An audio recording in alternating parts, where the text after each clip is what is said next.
Between 1969 and 1978, in Cumberland County, North Carolina, 6 people died with the same mysterious symptoms: sudden stomach pain, relentless vomiting, and death within days. The only link between them was a kind, soft-spoken grandmother named Velma Barfield, a regular churchgoer who was always nearby during each tragedy, offering comfort and prayers.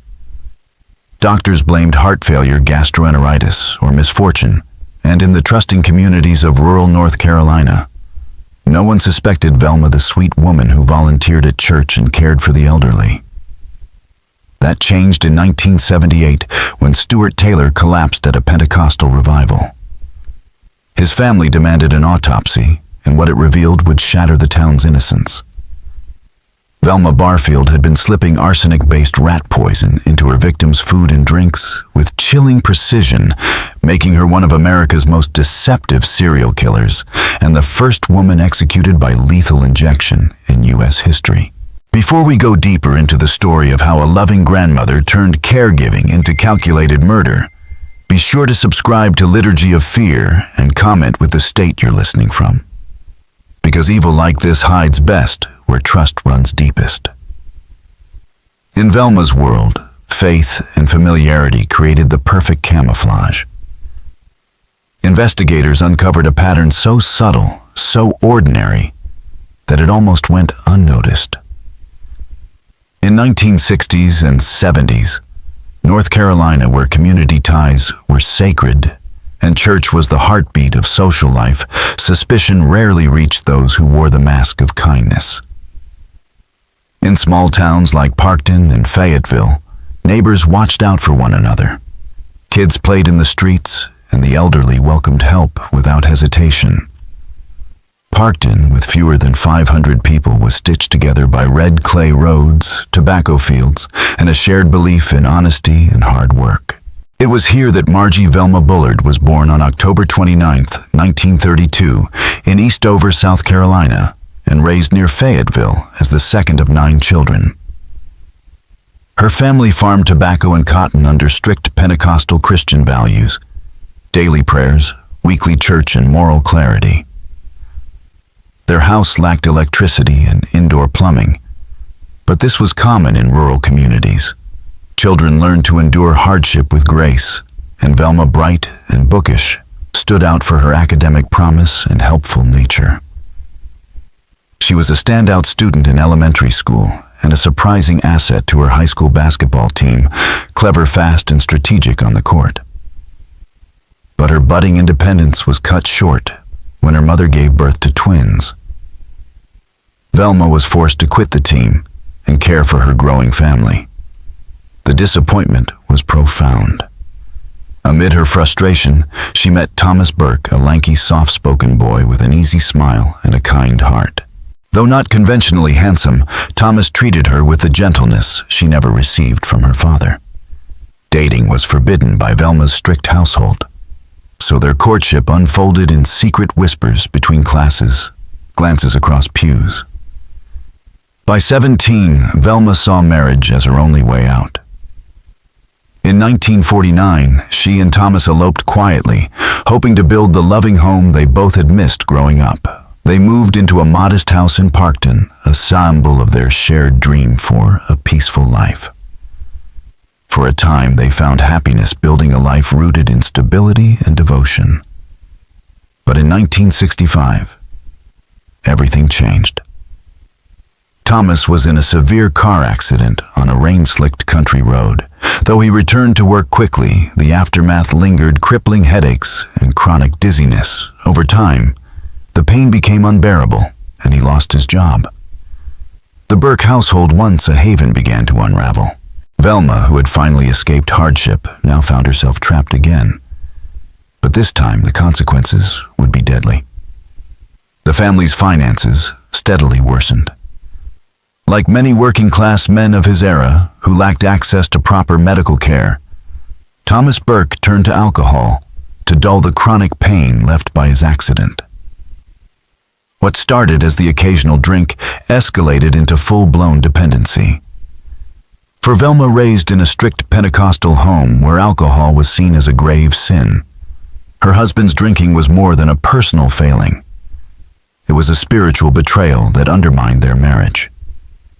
She launched a relentless campaign to stop him, searching for hidden bottles, pouring liquor down the drain, and even involving their children in surveillance. Their home, once built on shared dreams, became a battleground of shame, resentment, and emotional warfare. Thomas, already devastated by his inability to work, saw Velma's intrusions as humiliating and controlling. Velma, frightened for her children and desperate to reclaim stability, saw no alternative. The final blow came when she had Thomas committed to Dorothea Dix Hospital in Raleigh for alcoholism without his consent. Though the treatment helped him achieve sobriety, it shattered any trust remaining in their marriage. While he was away, Velma worked exhausting shifts at a local mill to keep the family afloat. Overwhelmed by stress, she turned to prescription tranquilizers, starting with Valium and soon expanding her dependency by collecting prescriptions from multiple doctors. When Thomas returned, he was sober but emotionally distant and bitter. The easygoing man Velma had once adored was now resentful and cold, blaming her for his institutionalization. Their marriage deteriorated into near silence, punctuated only by arguments over money, parenting, and his inability to hold a job. On April 4th, 1969, this volatile dynamic came to a deadly end. That evening, Thomas had been drinking, though not heavily enough to be incapacitated.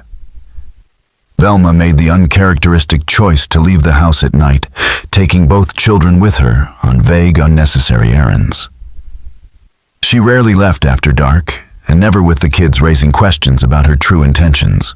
When they returned, the house was engulfed in flames. The Parkton Volunteer Fire Department responded quickly, but the fire had spread too far. Inside, Thomas's body was discovered in the bedroom where the fire had started. The medical examiner concluded he died from smoke inhalation, a tragic but common end attributed to falling asleep with a cigarette.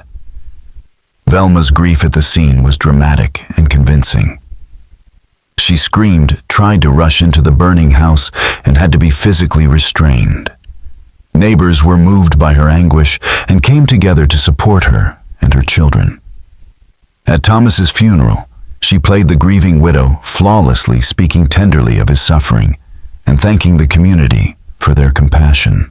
Yet not everything aligned with the image of an accidental tragedy. In the days before the fire, Velma had quietly removed important items from the home photographs. Documents, jewelry, claiming they needed cleaning or repairs. Her timely absence from the house, leaving a disoriented and intoxicated Thomas alone, raised silent suspicions. 3 months later, a second fire broke out on the vacant lot, when leftover debris inexplicably reignited.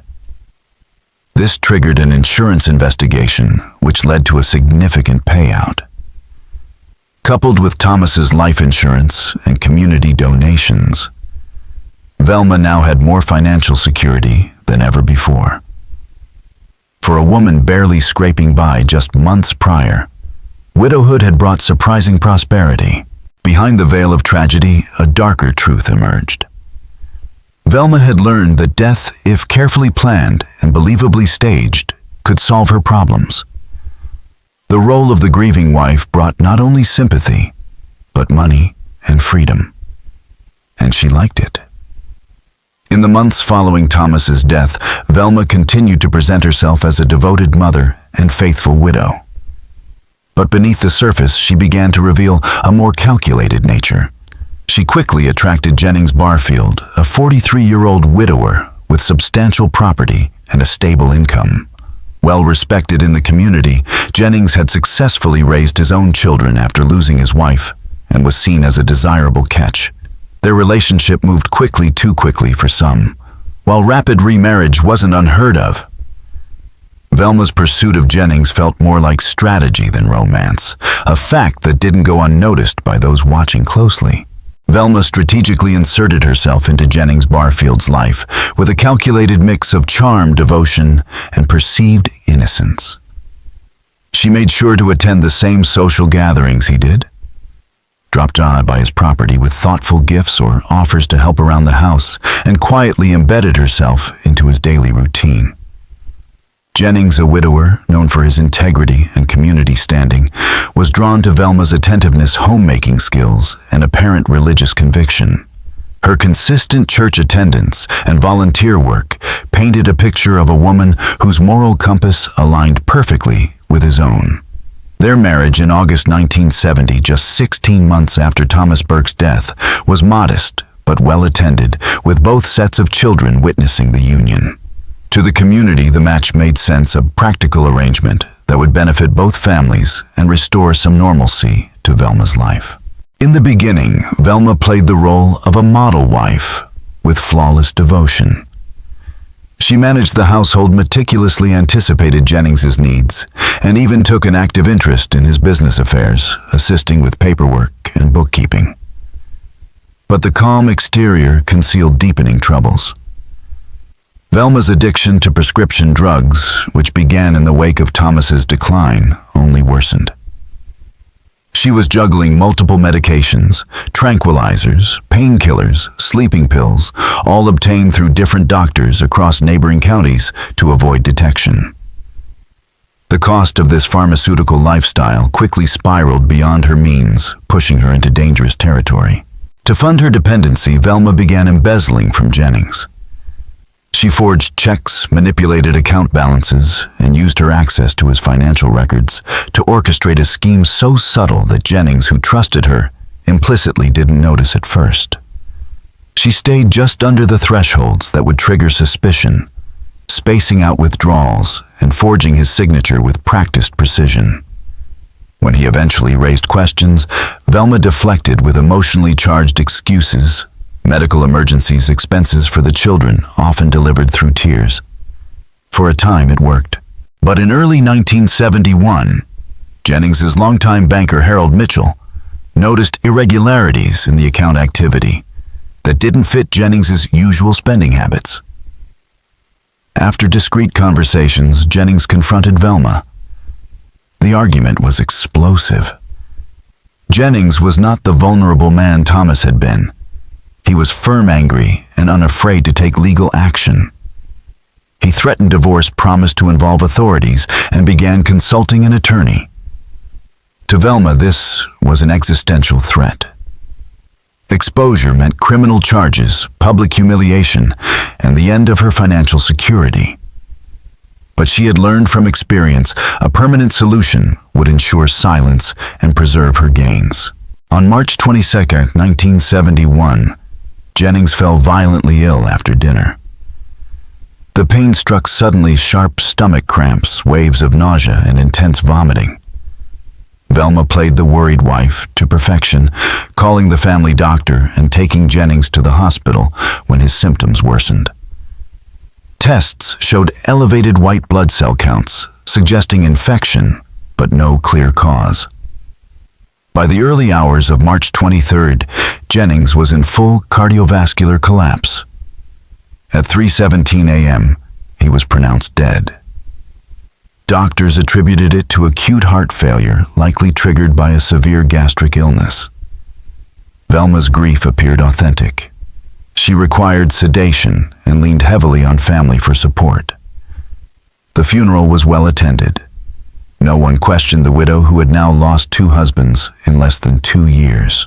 What no one realized was that Velma had perfected her technique. This time, there was no fire, no visible trauma, only symptoms that mimicked natural disease.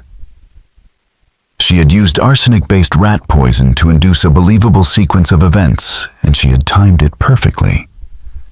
The confrontation about her theft had occurred just days earlier. Any delay might have led to legal action. Jennings's life insurance and property holdings left Velma far wealthier than ever before. Within weeks, she settled his estate, collected her windfall, and relocated to Fayetteville under the guise of needing family support. But this move placed her in close proximity to her elderly parents, and Velma's next chapter began. Her father, Murphy Bullard, was already in the final stages of lung cancer. He would die naturally and without interference. But her mother, Lillian Bullard, was a different story. At 74, Lillian lived modestly on a pension and savings, but had begun to rely on Velma for help with bills, groceries, and general care. This dependence gave Velma daily access to her finances and routine, an ideal setup for someone who had refined theft into a silent, repeatable process. Velma visited often, bringing meals, small gifts, and a veneer of dutiful affection. But behind the kindness was a clear motive. Her mother's assets, limited as they might have been, represented the next opportunity. And by this point, Velma had moved beyond desperate solutions. She had become something else entirely, a patient-practiced predator who wore the mask of a nurturing grandmother. And her work was far from over. During her daily visits to Lillian, Velma played the role of the attentive daughter, perfectly balancing checkbooks, sorting mail, and helping with financial paperwork. Lillian, overwhelmed by modern banking systems and trusting in her daughter's help, had no idea that Velma was using this access to study her signature, memorize account numbers, and map her financial habits. What began as minor thefts, $20 or $30 here and there disguised as household or medical expenses, soon evolved into a full-scale scheme. As Velma's drug tolerance increased, so did her need for cash. By mid-1974, she was draining hundreds of dollars monthly from her mother's accounts and had begun exploring ways to tap into her savings bonds and insurance policies. But accessing larger sums carried risks. Cashing out major assets would attract attention and invite questions she couldn't answer. Around this time, Lillian began experiencing violent episodes of stomach pain, nausea, and diarrhea. Classic signs of poisoning, though no one realized it. Each time, Velma was there with soup, tea, and tender care. Dr. William Stevenson, Lillian's longtime physician, found the recurring symptoms baffling. Blood work offered no clarity, and because no one else was falling ill, the theory of food poisoning seemed weak. What he didn't know was that Velma was methodically testing dosages, learning how much arsenic caused discomfort without death, how long symptoms would last, and how to refine her method for future use. These carefully measured poisonings had a dual purpose. They not only taught Velma how to kill more effectively, but they also wore Lillian down psychologically. Each episode left her weaker, more dependent, and increasingly deferential to Velma's decisions, particularly financial ones. During this period, Velma also began dating Robert Mackenzie, a local businessman and widower. Known for his cautious demeanor and stable lifestyle, Robert was drawn to Velma's nurturing personality and her image as a dedicated mother and daughter. Their relationship advanced steadily, with marriage likely on the horizon. But Robert had begun asking questions about Velma's family situation, about inconsistencies in her stories. He was curious, and Velma didn't like it. In August 1974, Robert died in a single car accident on a rural road near Fayetteville. It was a clear night, no other vehicles were involved, and there was no mechanical failure found in his car. Toxicology wasn't routine in fatal accidents then, and questions about the crash went unanswered. To Velma, Robert's death was convenient. Their relationship had reached a point where scrutiny could expose her secrets. Now he was gone, and the threat he posed with him. By December 1974, the financial irregularities surrounding Lillian's accounts were becoming impossible to hide. Year-end audits by banks and insurers would inevitably draw attention to missing funds. Velma knew she had to act. On December 28th, during what should have been a peaceful holiday gathering, Lillian experienced a sudden and far more severe bout of illness. The pain was constant, the vomiting uncontrollable. Velma called for an ambulance and remained visibly distraught during the emergency. At Cape Fear Valley Hospital, Lillian's condition baffled doctors. No infection was detected, yet her symptoms worsened rapidly. Despite their efforts, she died 2 days later, on December 30th. Her official cause of death was listed as complications from acute gastroenteritis. In an era with limited awareness of subtle poisonings, and with Velma playing the role of the devastated daughter so convincingly, no one questioned it. She wept openly, needed sedation, and was surrounded by community members who admired her devotion. The funeral, held shortly after New Year's, was a touching tribute to a woman remembered as a matriarch of faith and strength. With Lillian gone, Velma quietly settled her estate. The thefts and forged documents vanished into legal legitimacy. She now had access to her mother's accounts, insurance payouts, and savings, all untouchable by suspicion. But beyond the money, Lillian's death marked something far more disturbing: the perfect kill. Velma had executed the murder with complete precision, evaded all detection, and emerged not only free, but admired. And in doing so, she crossed a threshold few ever dare. She had killed her own mother not in a moment of passion or panic, but with cold calculation for control and convenience. It was the act of a woman who had transformed from a desperate wife into a remorseless predator, one whose quiet grandmotherly facade now concealed the heart of a serial killer. If Velma Barfield could murder her own mother with calculated precision and feel no remorse, it became clear that no one in her orbit was truly safe. By 1975, her crimes had become increasingly sophisticated and dangerously reckless. The success of her previous murders emboldened her, making her believe she was untouchable. Where once she had forged checks with caution, keeping amounts low and timing withdrawals carefully, she now grew sloppy, careless, and arrogant. That carelessness caught up with her. Velma was arrested on 7 counts of writing bad checks, a serious offense under North Carolina law.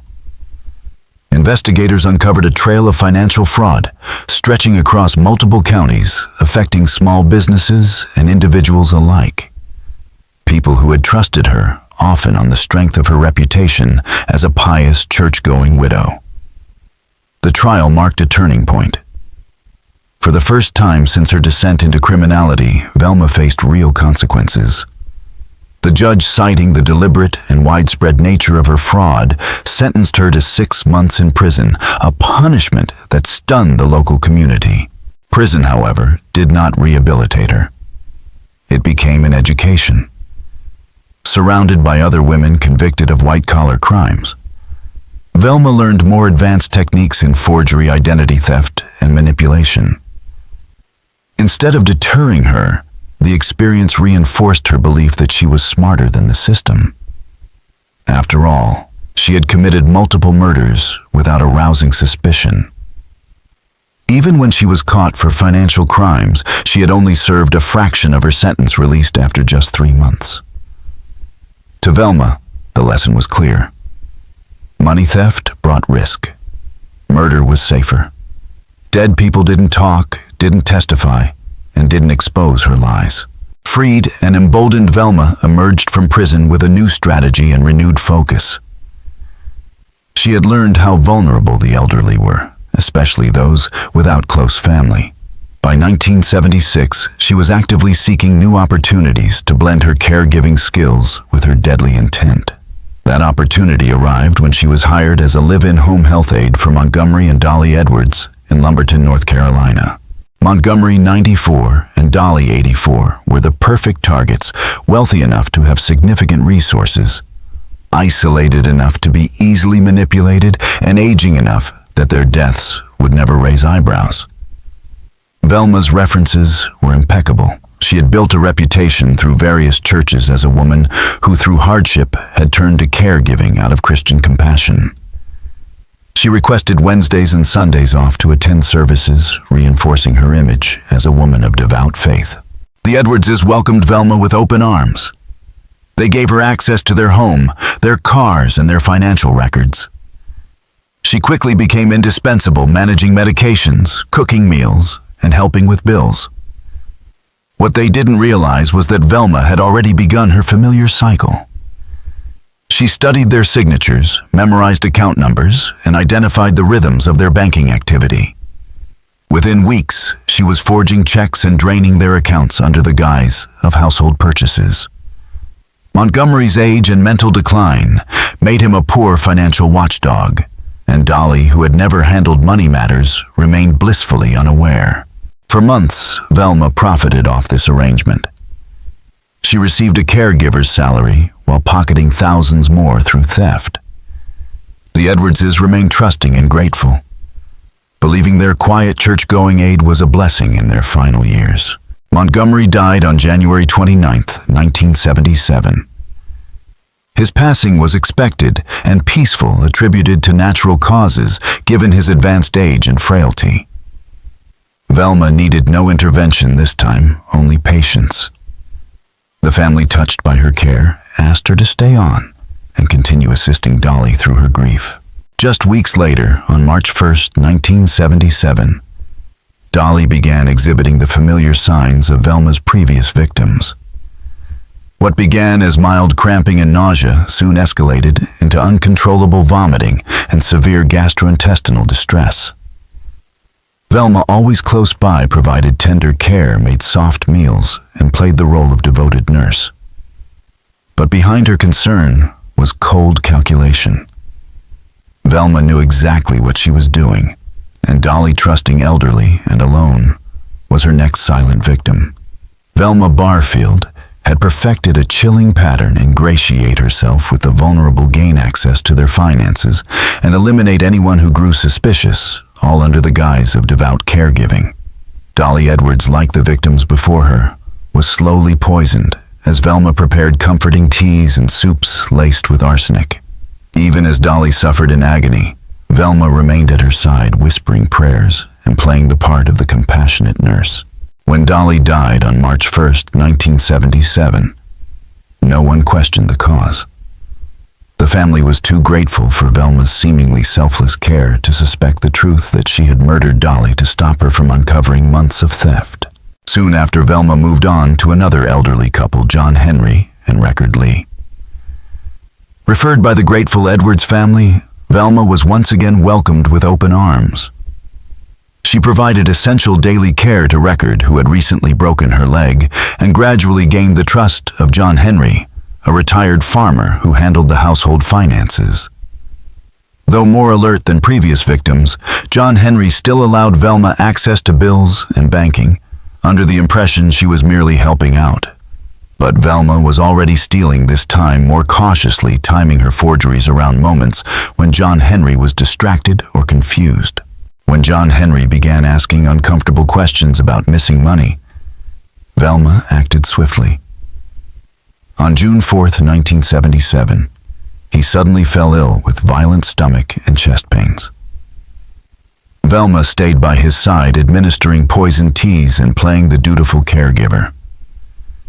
Despite hospitalization and aggressive medical intervention, John Henry died within 2 days. His death was ruled as complications from gastroenteritis, just another tragedy in a rural community, where elderly deaths were rarely questioned. Record was devastated, and Velma helped with funeral arrangements, further cementing her reputation as a woman repeatedly touched by loss, yet always full of strength and faith. Now a serial killer operating without suspicion, Velma's crimes had taken on an almost clinical precision. Each victim was carefully selected, methodically poisoned, and disposed of, with perfect timing. No one suspected the kindly grandmother of such evil. But by late 1977, Velma entered a relationship that would ultimately unravel everything Stuart Taylor. Stuart was different. At 56, he was younger, healthier, and sharper than her previous victims.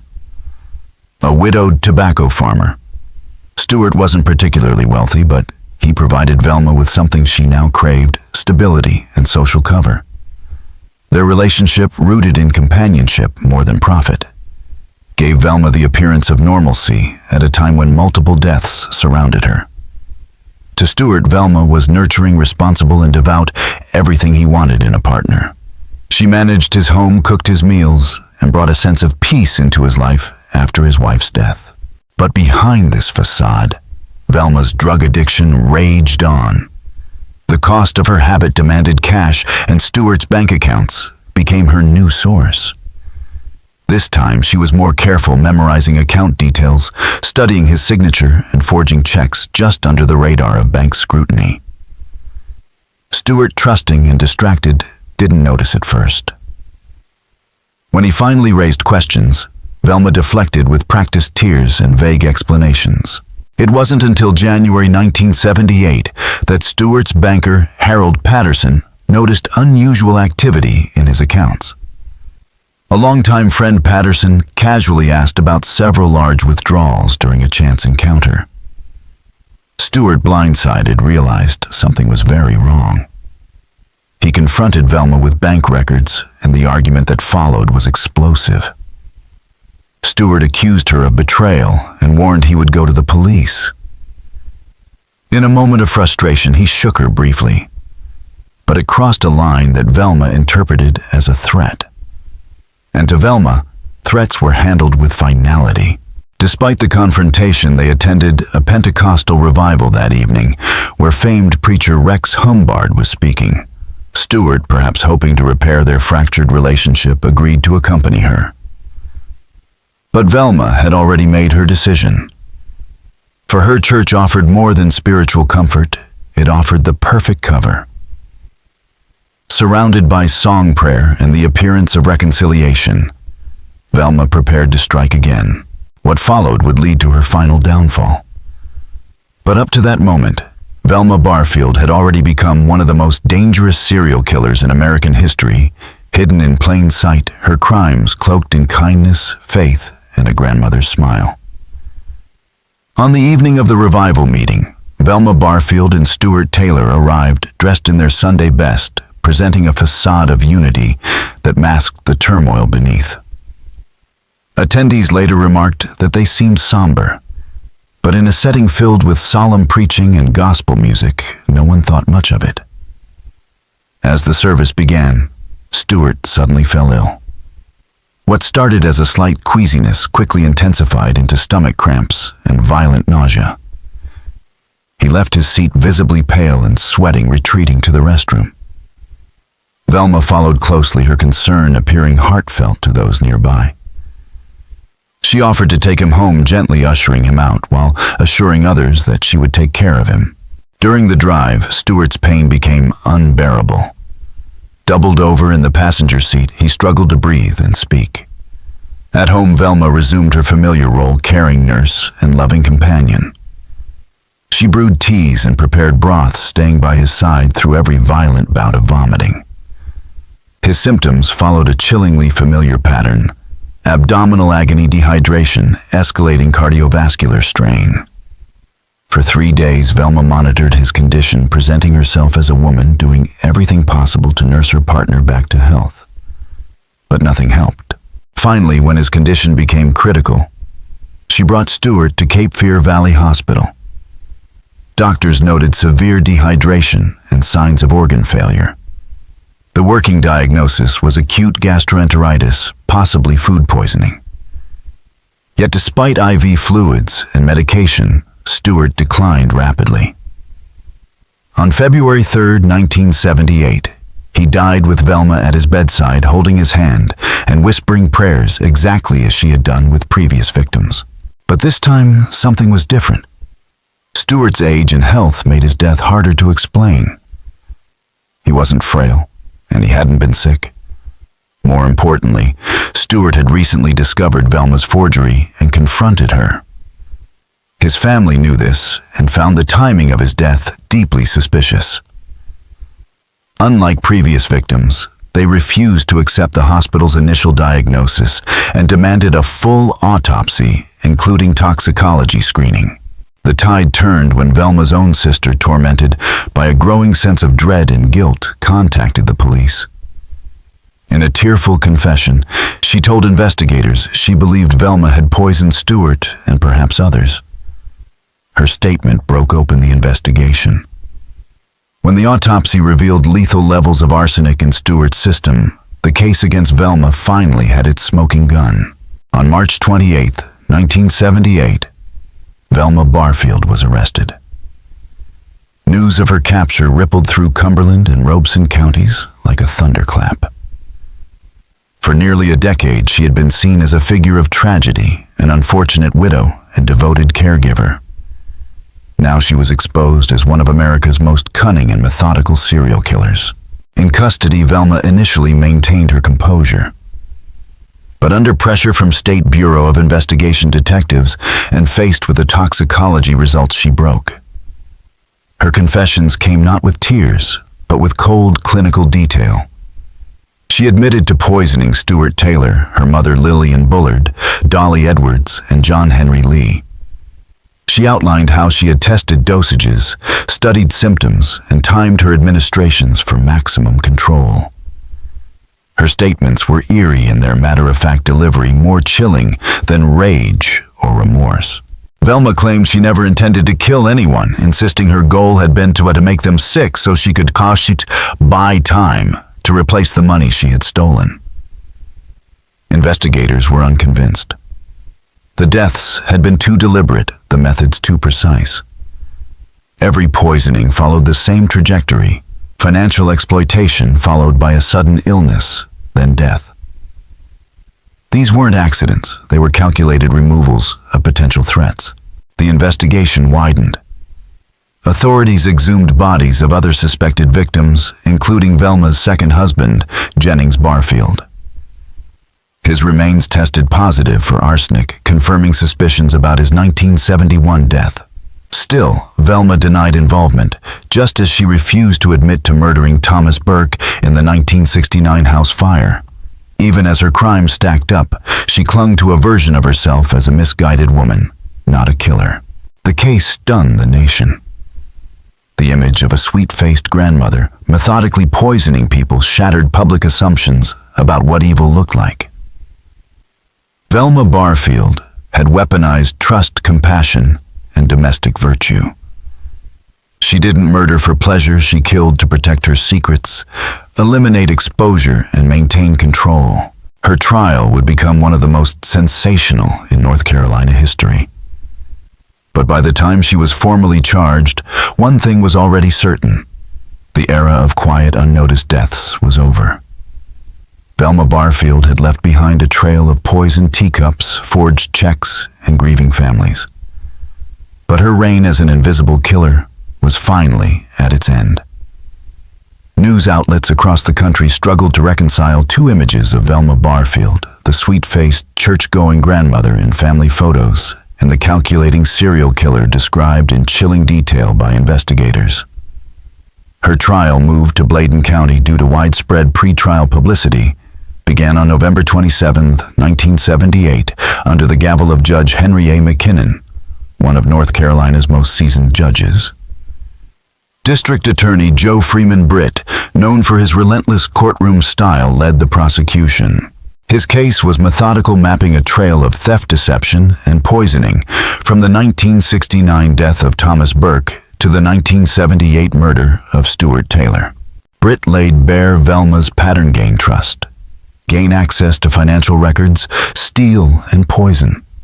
Witnesses testified to Velma's peculiar behavior during her victims' final illnesses, how she insisted on preparing their food, monitored symptoms obsessively, and seemed unusually eager to explain their medical conditions to doctors and families.